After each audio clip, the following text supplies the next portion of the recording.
Yan guys, kasalukuyan pa lang na nagtatanggal sila ng mga ginawang tungkod kasi matigas na yung ano, slab dun sa taas. Tapos na.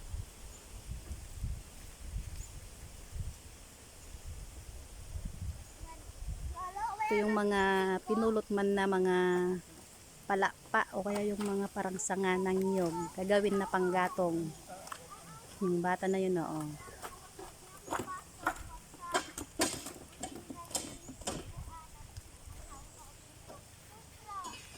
Mahirap tanggalin yun, yung nakadikit sa may slab sa taas. Yan, hulog. Pag natanggal na lahat yan guys, ay mag-finishing na sila. Mas maganda na yan pag na-finish. Itong pinakalikod. Tapos dito man, yung parang may konting-konting ano lang, bangin, pero hindi man masyadong malalim yan. Parang ginawa daw yan noon na anuhan ng tubig. Doon, si daddy kumukuha ng buko doon sa kabila para may kakainin kaming buko.